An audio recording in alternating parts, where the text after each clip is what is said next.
Hey there. So, I'm a dad now. My daughter is 2, and like every parent, I'm already thinking about school. Where will she go? What will she learn? It's this beautiful, terrifying responsibility. And I've been thinking about my own education back in Bangladesh, in a system so different from here. That got me wondering about the choices American parents have. And that led me down a rabbit hole to a story not about individual choice, but about a deliberate, decades-long project to build something else entirely. A parallel system. Hey, welcome back. I'm Ibnul Jaif Farabi, and this is the Unraveling Thread. Today, we're pulling on a thread that starts in your neighborhood, maybe with a few families teaching their kids at home, and unravels a national tapestry. This is episode 33, The Homeschool Lobby, How Christian Nationalists Built a Parallel Education State. Let's be clear from the start. Homeschooling is a tool. For many families, it's a beautiful, effective tool for personalized learning, for accommodating unique needs, for cultural connection. That's not what this episode is about. This is about how that tool was systematically adopted, funded, and promoted to construct a separate education infrastructure, one with a specific ideological blueprint. This story begins in the 1970s and 80s, not with parents seeking alternative pedagogies, but with religious conservatives facing a crisis of faith. In public schools, court rulings banning mandatory prayer, the teaching of evolution, the increasing secularization of curriculum, it felt, to many, like an exclusion of their values. The initial reaction was to try and take back the public school board, the textbook committee. But a more radical idea gained traction: mass withdrawal. Why fight for a system you see as godless when you can build your own? But to do that, you had to change the law. In the early 80s, homeschooling was illegal or tightly restricted in most states. This is where the first strategic move happened.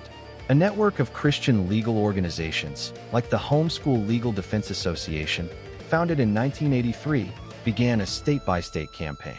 They framed the issue masterfully, not as a religious demand, but as a fundamental parental right. They used the language of liberty, of freedom from government overreach.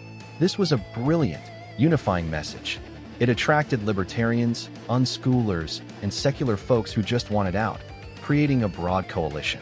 But the funding, the organizational muscle, the long-term vision, came largely from the Christian nationalist movement. They won. By the 1990s, homeschooling was legal everywhere. The beachhead was established. Now, legalization is one thing. Building a sustainable ecosystem is another. This is where Phase 2 began. You need curriculum. You need accreditation. You need social networks. And so, a massive for-profit and non-profit industry emerged, almost entirely from within the conservative Christian world. Publishers like Abeka and Bob Jones University Press, originally creating materials for private Christian schools, pivoted hard. Their curricula often present American history as a divinely ordained project, science through a literal biblical lens. Then came the co-ops, the homeschool sports leagues, the prom committees, the graduation ceremonies. These aren't just conveniences, they're the institutions of a parallel society. They replaced the social functions of public school. And at the center of it all are the state-level homeschooling associations. Many of these are explicitly Christian, and they are phenomenally powerful lobbies. They vigilantly fight any proposed regulation, even basic things like registration or standardized testing, as an existential threat to homeschool freedom. The result? America has the least regulated homeschooling environment in the industrialized world. In many states, it's easier to start homeschooling a child than it is to get a library card. This brings us to the present day, and the scale is staggering. We're talking about an estimated 3 to 4 million children. That's more students than in the entire public school system of Florida, Texas, and New York combined. It is a massive demographic, and the political evolution is complete. The once broad coalition has shifted. The lobbying arm is now inextricably linked with a larger political project. Many of the most prominent national homeschooling advocates are openly Christian nationalists, who speak of homeschooling not just as a choice, but as a duty to raise an army for reclaiming the nation for God. The funding flows from dark money political networks into advocacy groups that oppose any oversight. And here's the profound socio-political impact. This parallel state is a powerful incubator.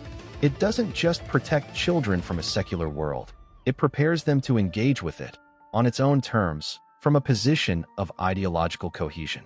It creates a pipeline of voters, activists, and politicians who were educated within a single, consistent worldview. As an engineer, I see systems. And this is a remarkably well-engineered system.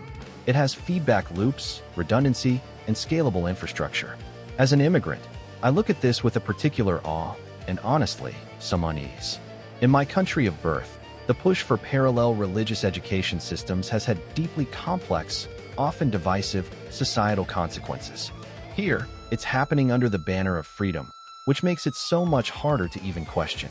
But when you build a separate reality for millions of children, with its own facts, its own history, its own epistemology, what happens to the shared reality a democracy needs to function? The public in public school isn't just about funding. It's about a common ground, however messy, where we encounter difference. That encounter is being engineered out of the experience of a growing segment of the population. So what are we left with? We're left with a profound and successful experiment in nation-building within a nation. The homeschool lobby didn't just win the right to opt out. They built a complete, alternative education state with its own laws, its own economy, its own culture. It stands alongside the public system, largely unaccountable and increasingly powerful as a political force. For parents, the choice is deeply personal. But for us as a society, the collective impact of millions of those personal choices, funneled and directed by a deliberate ideological project, is reshaping the American landscape in ways we are only beginning to understand. Thanks for listening to this unraveling with me. If this conversation resonates or provokes, please share it with one person. It's these discussions that weave the fabric of our understanding. I'm Ibnul Jaif Farabi. This is The Unraveling Thread, produced by Light Knot Studios.